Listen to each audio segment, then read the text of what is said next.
Hello, venerable passport holder. Let's work on this photo together, shall we? So I'll do alignment. Not going to worry about ghosting. Just say create HDR. Okay. This was handheld, so I will definitely do. Alignment. So let's look at the shots here. Okay. This is the middle exposure.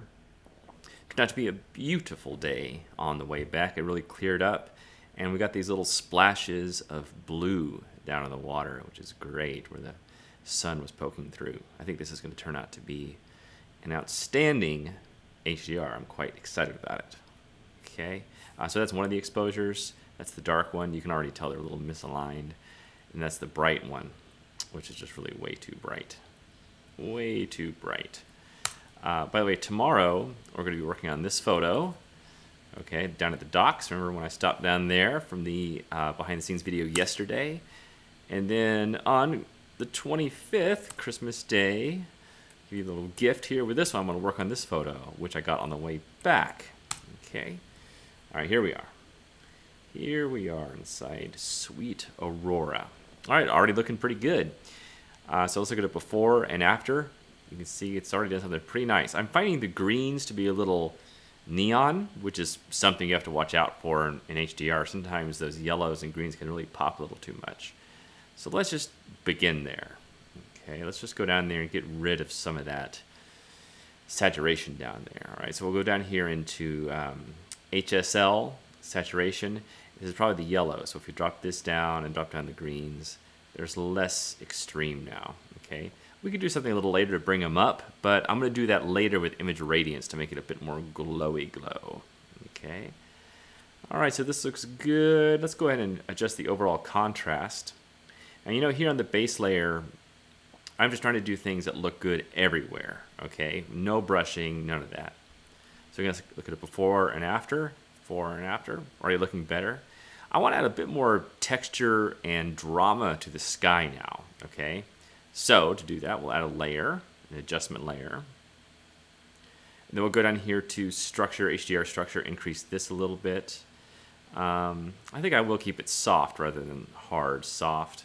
A little bit of boost. Oh yeah, looking good. That might have introduced a little bit of noise up there, I think, so I'm just doing a little denoise, a little smooth. Oh yeah, look at that sky. Beautiful. So now I'm going to pick the brush and just paint in the sky. So we get a bit more drama in the sky.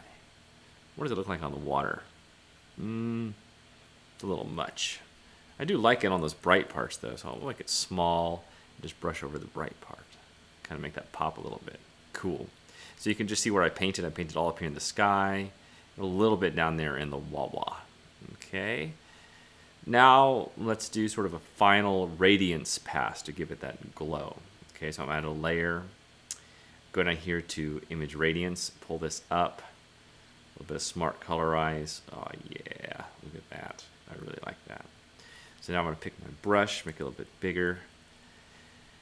Go over the fauna here. Of that, go over the water, make it a little bit more brighter, a bit more glowy. Yes, looking good, looking good. I'm going to show you one final trick in Photoshop too, which is a little bit of a bonus maneuver. Okay, you can see how this radiance layer has just made the bottom just a bit more glowy, which I like. Okay, let's go to overall before and after. This is before, middle exposure to that. Yeah. I really like how this cloud here looks like a mountain, doesn't it? It kind of mirrors this one, which is nice. Okay, so I'm going to export this as an image to completed. And as this is exporting, let me describe to you what I want to do. Okay. What I want to do is make the mountains a little taller. Okay. You know, this is a wide angle shot. This was shot at 24 millimeter. So when it's that wide, it takes stuff that's in the middle and kind of shrinks it down. You know, as you can imagine, these mountains in real life are quite big. All right, so I want to bring some of that back. All right, this is I don't know, I would call this an intermediate maneuver in Photoshop. Okay, I don't always do this, by the way. This is kind of falls a little bit more in the classification of more extreme kind of stuff, right? A little bit more extreme. Let's go over here to completed. Let's see when it's exporting. Here's a weird photo of me at Burning Man. Okay, Here we go. I'm going to hit enter and bring this into Photoshop and make it even prettier. Okay. The first thing I'm going to do is change the canvas size. Okay, so I go to image, canvas size. I'll make it a little taller. Let's make it 25 inches, shall we? 25 inches. And then anchor it to the bottom. That means the extra 3 inches is going to be put on top. Okay, but bam, just like that. Now there's a few ways to skin this cat. All right. I'm going to grab all the way down to here, just down to the base of the mountain. Okay. And I'm going to do transform, right click, free transform, then pull it up. Okay, now you can see how the mountain's growing like that, right? Nice. Isn't that nice? Look at that. Okay, but I actually don't want the sky to grow that much, so I'm going to hit enter.